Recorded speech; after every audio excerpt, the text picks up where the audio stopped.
عرب جو ہیں وہ اندر سے کھوکھلے ہو چکے ہیں، عیاشی نے، دولت نے، پیسے نے، دولت، پیسہ، عیاشی، اس کی وجہ سے کھوکھلے ہو چکے ہیں۔ یہاں میں آپ کو دو حدیثیں سنانا چاہتا ہوں۔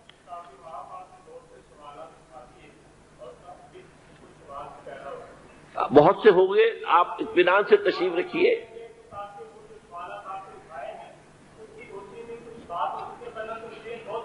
بہت ہوگی، بات ہوگی، آپ اس طرح صبر سے سن لیجئے۔ میں اب تقریباً اپنی گفتگو کے اختتام تک پہنچ رہا ہوں۔ سنن ابن ماجہ کی روایت ہے حضرت ابو ہریرہ سے رضی اللہ تعالی عنہ، قال قال رسول اللہ صلی اللہ علیہ وسلم اذا وقعت الملاحم بعث اللہ بعثا من الموالی هم اکرم العرب فرسا واجودہ سلاحا یوید اللہ بہم الدین، رواہ ابن ماجہ عن ابی ہریرہ رضی اللہ تعالی عنہ۔ جب ملاحم کا دور شروع ہوگا تو اللہ تعالیٰ اٹھائے گا ایک لشکر یا لشکروں پر لشکر موالی میں سے۔ موالی کون ہے؟ عربوں نے جب فتح کیا تھا اس پورے علاقے کو خلافت راشدہ کے دوران، اور پھر وہ لوگ جو ہے، ایک رائے تو یہ تھی کہ انہیں غلام بنایا جائے سارے آبادیوں کو، لیکن یہ کہ حضرت عمر کا اجتہاد تھا، اس کے مطابق جو غلام نہیں بنایا گیا تو وہ موالی کی حیثیت رکھتے ہیں۔ عربوں میں دم نہیں ہے، موالی میں سے لشکر اٹھیں گے کہ جو در حقیقت حضرت مہدی کی حکومت کو قائم کرے گے۔ دوسری حدیث سنیے، عن عبداللہ بن الحارث رضی اللہ تعالی عنہ، اور یہ ابن ماجہ کی روایت ہے، قال قال رسول اللہ صلی اللہ علیہ وسلم یخرج الناس من المشرق فیوطئون للمہدی یعنی سلطانہ، لشکر نکلیں گے، لوگ آئیں گے مشرق سے، اور وہ حضرت مہدی کی حکومت کو جمائیں گے اور قائم کریں گے۔ اب ذرا نوٹ کیجئے کہ جزیرہ نما عرب کے مشرق میں کون سے ملک ہیں؟ تین، ایران، افغانستان، پاکستان، یہ تین سالڈ مسلم ممالک، مسلم آبادی اکثریت۔ ویسے تو یہ کہ آگے ہندوستان میں 20 کروڑ مسلمان ہیں، لیکن وہ 20 کروڑ جو ہے وہ تو 80 کروڑ کے اندر تحلیل ہو جاتے ہیں غیر مسلموں میں، لیکن یہاں جو معاملہ ہے یہ غالب اکثریت کا۔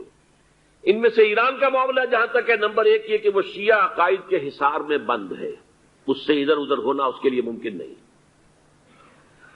حدیث میں یہ بھی آتا کہ اصفہان سے 70,000 یہودی دجال کا ساتھ دیں گے، لیکن بہرحال خراسان ایک صوبہ ہے افغانستان کا اس وقت بھی شمال مشرقی کونے میں، مجھے امید ہے وہاں سے خیر کی، کیونکہ خراسان کا لفظ وہاں پہ شامل ہے، اور حضور کی حدیث میں بعد میں آپ کو سناؤں گا کہ خراسان سے فوجیں چلیں گی جو یروشلم کو دوبارہ حاصل کریں گی، فتح کریں گی، جیسے پہلے یروشلم کھویا عربوں نے تھا، دوبارہ حاصل کیا تھا کرد نے، کرد خون صلاح الدین ایوبی رحمت اللہ علیہ، ایسے اب پھر عربوں نے کھویا ہے، لیکن لینے والے خراسان سے لشکر آئیں گے۔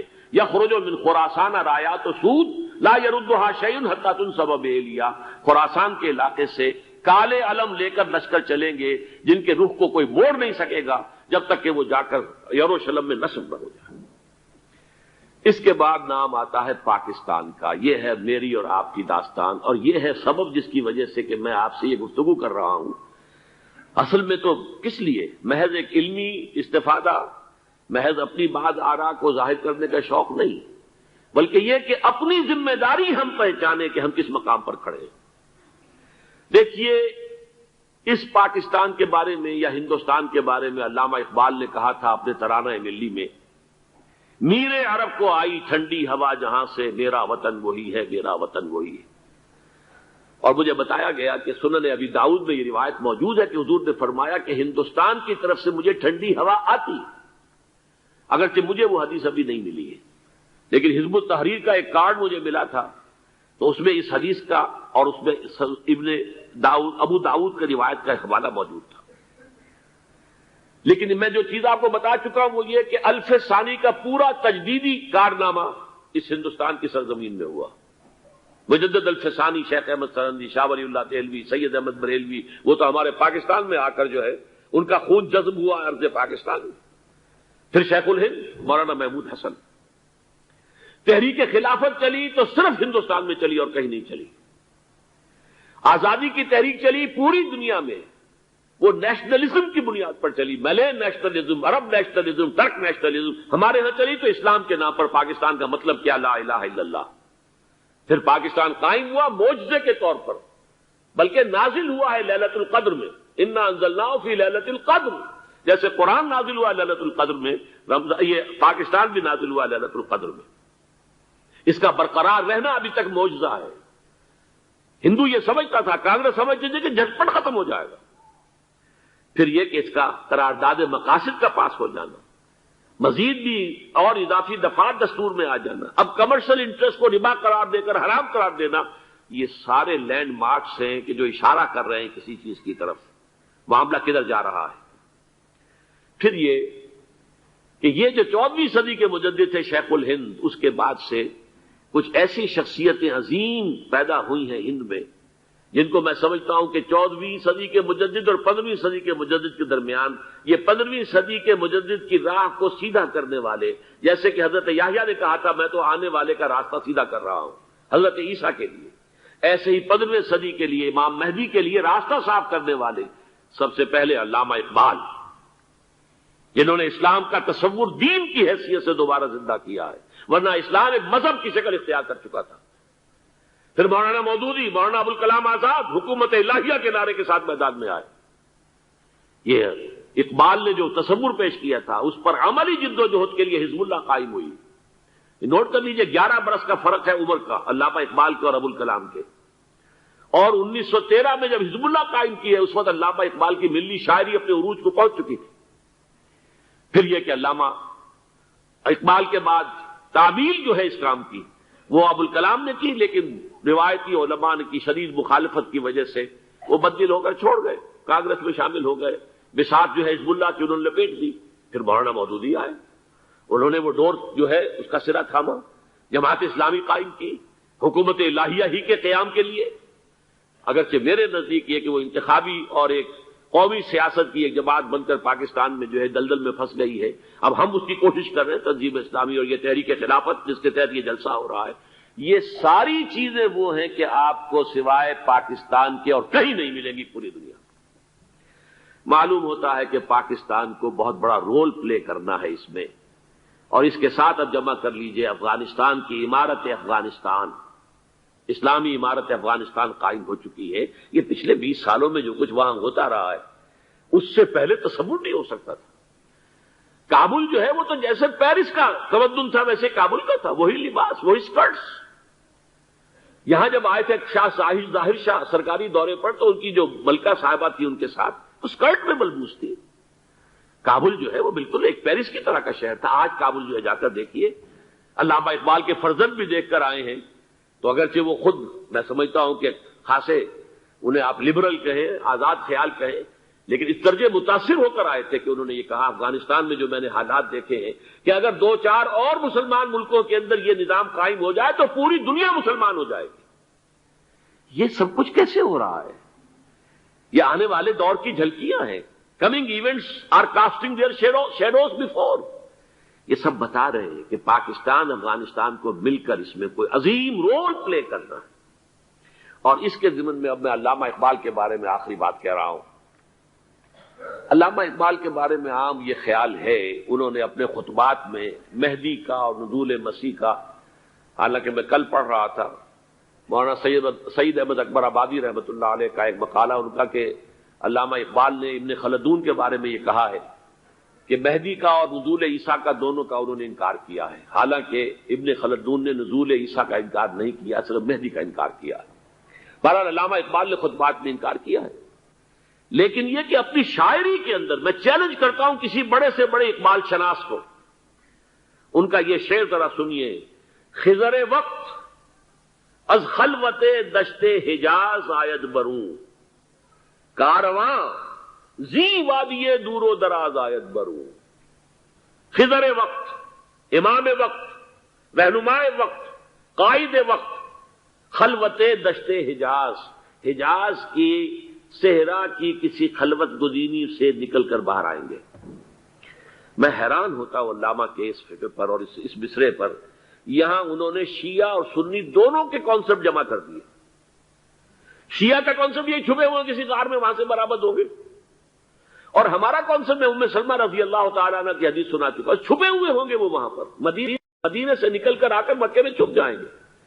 اس خانہ جنگی کی حالت میں لوگ ان کی طرف دیکھ رہے ہوں گے، سوچتے ہوں گے انہیں میدان میں آنا چاہیے، کوئی پارٹ پلے کرنا چاہیے، امت کی رہنمائی کرنی چاہیے، لیکن وہ چھپیں گے، وہ کارے ہوں گے، وہ اس ذمہ داری کو قبول نہیں کرنا چاہیں گے، جا کے چھپ جائیں گے مکے میں. وہاں سے مکے والے انہیں نکالیں گے اور وہ کارے ہوں گے، انہیں بالکل یہ پسند نہیں ہوگا کہ یہ ذمہ داری اٹھائیں. تو خضر وقت خلوت دشت حجاز آیت بروں، کارواں زی وادی دور و دراز آیت بروں. کارواں جو چلے گا ان کی مدد کے لیے اس وادی دور و دراز، اس عظیم وادی دور و دراز، یہ وادی سندھ ہے. وادی سندھ جو ہے ہم سمجھتے ہیں کہ صرف یہ پاکستان اور پنجاب جو ہے یہ اس میں شامل ہے، سندھ اور پنجاب نہیں، افغانستان کا پورا مشرقی علاقہ اس میں شامل ہے. جیسے دریائے جیلم سندھ میں جا رہا ہے، جیسے دریائے گلگت سندھ میں آ کر ملتا ہے، جیسے دریائے چناب اور راوی اور جیلم اور یہ سب جا رہے ہیں اور آ رہے ہیں، اسی طرح دریائے کابل کہاں سے آ رہا ہے، دریائے گومل کہاں سے آ رہا ہے، ٹوچی کہاں سے آ رہا ہے. یہ سارا جو ہے ڈرین جو ہو رہا ہے، ایسٹرن جو ہے پارٹ آف افغانستان، یہ سب وادی ہے. اس وادی کے یہ دو حصے ہیں، ایک حصہ جو ہے یہ ادھر پاکستان میں ہے اور اسی وادی کا دوسرا حصہ جو ہے وہ افغانستان میں ہے. کارواں زی وادی دور و دراز آیت بروں، کارواں چلے گا یہاں سے. یخرج ناس من المشرق یؤتون للمہدی یعنی سلطان ہی، مشرق سے فوجیں چلیں گی کہ جو مہدی کی حکومت قائم کریں گی. اور یخرج من خراسان رایات و سود، اور خراسان سے سیاہ پرچم چلیں گے کہ جن کا رخ کوئی موڑ نہیں سکے گا، حتیٰ تنصب بیلیا، یہاں تک کہ وہ جا کر یروشلم کے اندر نصب ہو جائیں گے. حضرات، میں ایک میری گفتگو کا حصہ باقی تھا لیکن میں اسے چھوڑ رہا ہوں، اس لیے کہ گلوبلائزیشن جو اس کی ہوگی، جو خلافت علی منہاج النبوہ کی تجدید کامل حضرت مہدی کے ہاتھوں عرب میں ہوگی، اس سے پہلے اس کے لیے محنت، کوشش، جد و جہد پاکستان اور افغانستان میں ہو چکی ہوگی جو اسے سپورٹ کرے گی اور وہاں جا کر حکومت قائم کرے گی. اس کے بعد گلوبلائزیشن کا جو مرحلہ اس کا ہے وہ حضرت مہدی کے ہاتھوں نہیں ہے، وہ حضرت عیسیٰ ابن مریم ان کے نزول کے بعد ہے، جن کے نزول کے بعد دجال کا خاتمہ ہوگا اور یہودیوں کا استحصال ہوگا. مسلمانوں پر بھی بڑی تکالیف عربوں پر آئیں گی، شدائد آئیں گے، لیکن یہ وہ میں حصہ جو اپنی گفتگو کا آج چھوڑ رہا ہوں اس لیے کہ میں دیکھ رہا ہوں کہ بعض حضرات کا صبر کا پیمانہ اب لبریز ہو رہا ہے، تو میں اس حصے کو پھر ملتوی رکھتا ہوں کسی دوسری محفل اور کسی دوسری مجلس اور نشست پر. لیکن یہ کہ امام مہدی کی حکومت قائم کرنے کے لیے کون لوگ آئیں گے؟ عرب جو ہیں وہ اندر سے کھوکھلے ہو چکے ہیں، عیاشی نے، دولت نے، پیسے نے، دولت، پیسہ، عیاشی، اس کی وجہ سے کھوکھلے ہوئے. یہاں میں آپ کو دو حدیثیں سنانا چاہتا ہوں.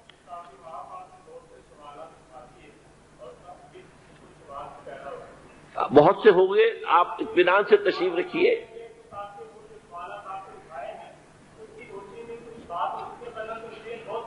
بہت ہوگی، بات ہوگی، آپ اس طرح صبر سے سن لیجئے. میں اب تقریباً اپنی گفتگو کے اختتام تک پہنچ رہا ہوں.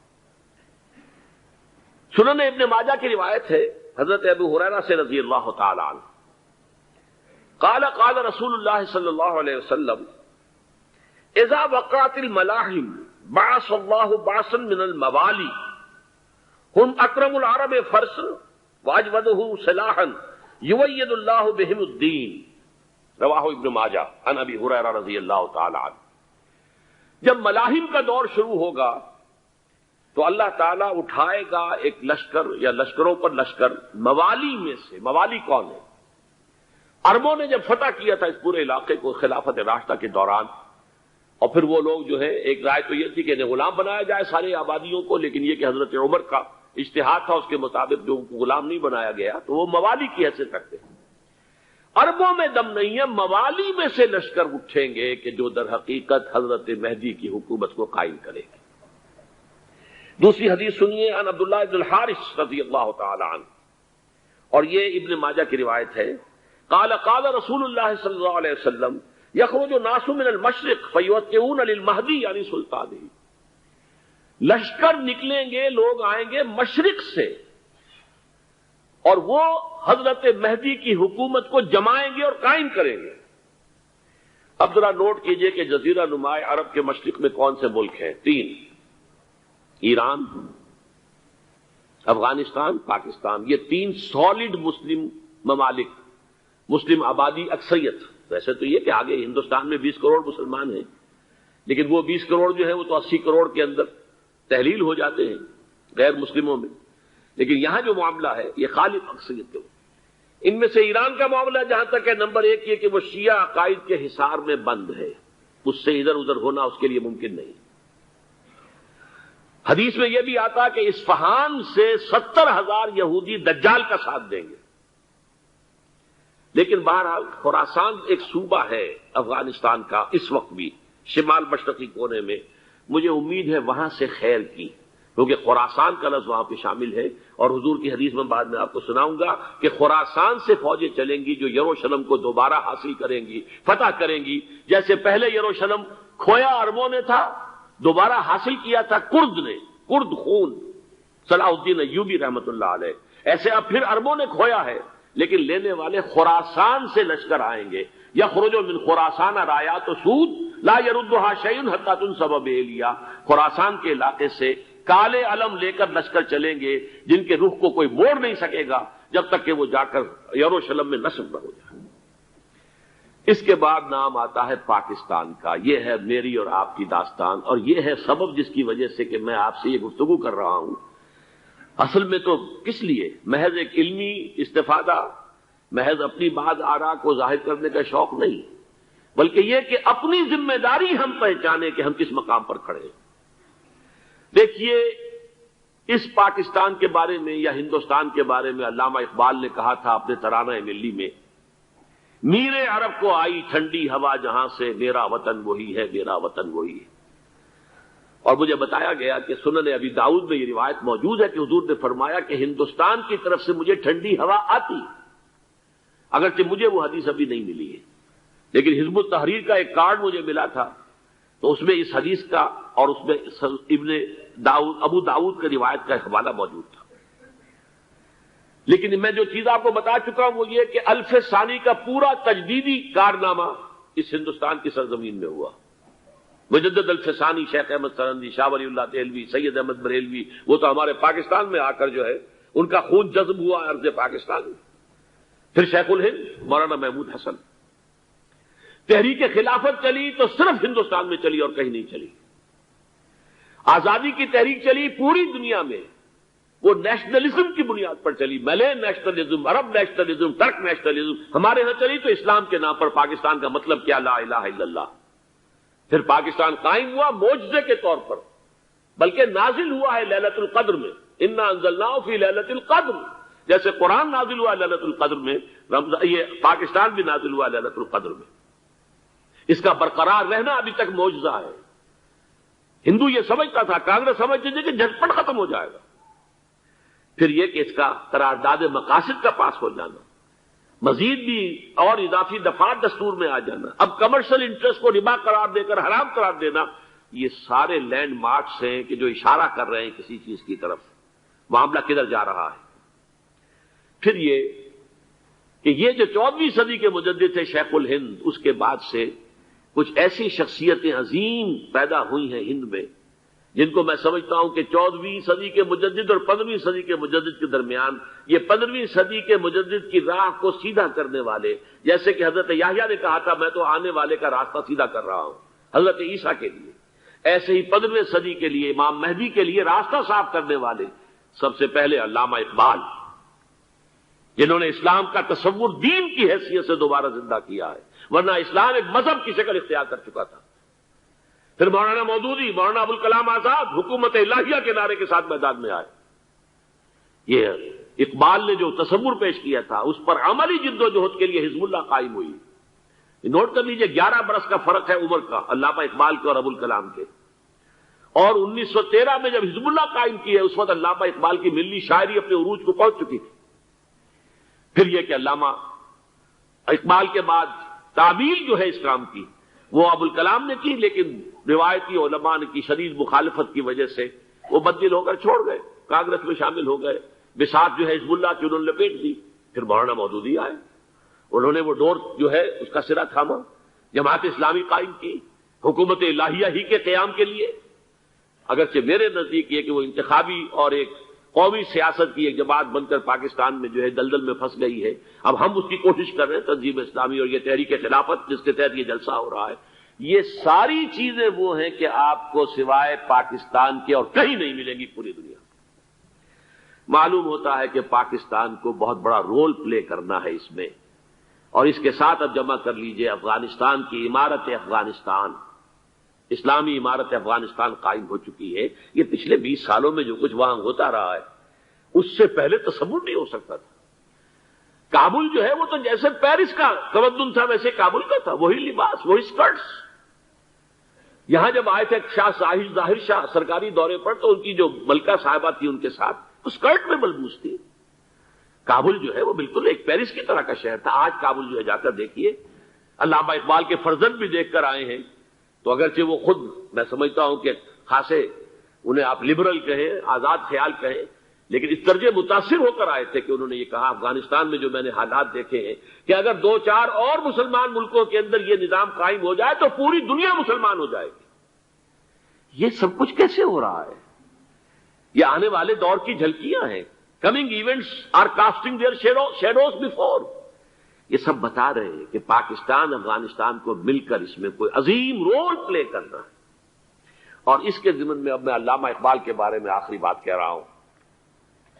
علامہ اقبال کے بارے میں عام یہ خیال ہے، انہوں نے اپنے خطبات میں مہدی کا اور نزول مسیح کا، حالانکہ میں کل پڑھ رہا تھا مولانا سعید احمد اکبر آبادی رحمۃ اللہ علیہ کا ایک مقالہ ان کا کہ علامہ اقبال نے ابن خلدون کے بارے میں یہ کہا ہے کہ مہدی کا اور نزول عیسیٰ کا دونوں کا انہوں نے انکار کیا ہے، حالانکہ ابن خلدون نے نزول عیسیٰ کا انکار نہیں کیا، صرف مہدی کا انکار کیا ہے۔ بہرحال علامہ اقبال نے خطبات میں انکار کیا ہے، لیکن یہ کہ اپنی شاعری کے اندر میں چیلنج کرتا ہوں کسی بڑے سے بڑے اقبال شناس کو، ان کا یہ شعر ذرا سنیے: خضر وقت از خلوت دشت حجاز آید بروں، کارواں زی وادی دور و دراز آید بروں۔ خضر وقت، امام وقت، رہنمائے وقت، قائد وقت، خلوت دشت حجاز، حجاز کی صحرا کی کسی خلوت گزینی سے نکل کر باہر آئیں گے۔ میں حیران ہوتا ہوں علامہ کے اس فکر پر اور اس مصرے پر۔ یہاں انہوں نے شیعہ اور سنی دونوں کے کانسیپٹ جمع کر دیے۔ شیعہ کا کانسیپٹ یہ چھپے ہوئے کسی غار میں وہاں سے برآمد ہوں گے، اور ہمارا کانسیپٹ میں ام سلمہ رضی اللہ تعالیٰ عنہ کی حدیث سنا چکا، چھپے ہوئے ہوں گے وہ وہاں پر، مدینے سے نکل کر آ کر مکے میں چھپ جائیں گے۔ اس خانہ جنگی کی حالت میں لوگ ان کی طرف دیکھ رہے ہوں گے، سوچتے ہوں گے انہیں میدان میں آنا چاہیے، کوئی پارٹ پلے کرنا چاہیے، امت کی رہنمائی کرنی چاہیے، لیکن وہ چھپیں گے، وہ کارے ہوں گے، وہ اس ذمہ داری کو قبول نہیں کرنا چاہیں گے، جا کے چھپ جائیں گے مکے میں، وہاں سے مکے والے انہیں نکالیں گے، اور وہ کارے ہوں گے، انہیں بالکل یہ پسند نہیں ہوگا کہ یہ ذمہ داری اٹھائیں۔ تو خضر وقت از خلوت دشت حجاز آیت بروں، کارواں زی وادی دور و دراز آیت بروں۔ کارواں جو چلے گا ان کی مدد کے لیے اس وادی دور و دراز، اس عظیم وادی دور و دراز، یہ وادی سندھ ہے۔ وادی سندھ جو ہے ہم سمجھتے ہیں کہ صرف یہ پاکستان اور پنجاب جو ہے یہ اس میں شامل ہے، سندھ اور پنجاب نہیں، افغانستان کا پورا مشرقی علاقہ اس میں شامل ہے۔ جیسے دریائے جہلم سندھ میں جا رہا ہے، جیسے دریائے گلگت سندھ میں آ کر ملتا ہے، جیسے دریائے چناب اور راوی اور جہلم اور یہ سب جا رہے ہیں اور آ رہے ہیں، اسی طرح دریائے کابل کہاں سے آ رہا ہے، دریائے گومل کہاں سے آ رہا ہے، ٹوچی کہاں سے آ رہا ہے، یہ سارا جو ہے ڈرین جو ہو رہا ہے، ایسٹرن جو ہے پارٹ آف افغانستان، یہ سب وادی ہے۔ اس وادی کے یہ دو حصے ہیں، ایک حصہ جو ہے یہ ادھر پاکستان میں ہے اور اسی وادی کا دوسرا حصہ جو ہے وہ افغانستان میں ہے۔ کارواں زی وادی دور و دراز آیت بروں، کارواں چلے گا یہاں سے، یخرج ناس من المشرق یؤتون للمہدی یعنی سلطان ہی، مشرق سے فوجیں چلیں گی کہ جو مہدی کی حکومت قائم کریں گی، اور یخرج من خراسان رایات و سود، اور خراسان سے سیاہ پرچم چلیں گے کہ جن کا رخ کوئی موڑ نہیں سکے گا، حتیٰ تنصب بإیلیا، یہاں تک کہ وہ جا کر یروشلم کے اندر نصب ہو جائیں گے۔ حضرات، میں ایک میری گفتگو کا حصہ باقی تھا لیکن میں اسے چھوڑ رہا ہوں، اس لیے کہ گلوبلائزیشن جو اس کی ہوگی، جو خلافت علی منہاج النبوہ کی تجدید کامل حضرت مہدی کے ہاتھوں عرب میں ہوگی، اس سے پہلے اس کے لیے محنت، کوشش، جد و جہد پاکستان اور افغانستان میں ہو چکی ہوگی جو اسے سپورٹ کرے گی اور وہاں جا کر حکومت قائم کرے گی۔ اس کے بعد گلوبلائزیشن کا جو مرحلہ اس کا ہے وہ حضرت مہدی کے ہاتھوں نہیں ہے، وہ حضرت عیسیٰ ابن مریم ان کے نزول کے بعد ہے، جن کے نزول کے بعد دجال کا خاتمہ ہوگا اور یہودیوں کا استحصال ہوگا۔ مسلمانوں پر بھی بڑی تکالیف عربوں پر آئیں گی، شدائد آئیں گے، لیکن یہ وہ میں حصہ جو اپنی گفتگو کا آج چھوڑ رہا ہوں اس لیے کہ میں دیکھ رہا ہوں کہ بعض حضرات کا صبر کا پیمانہ اب لبریز ہو رہا ہے، تو میں اس حصے کو پھر ملتوی رکھتا ہوں کسی دوسری محفل اور کسی دوسری مجلس اور نشست پر۔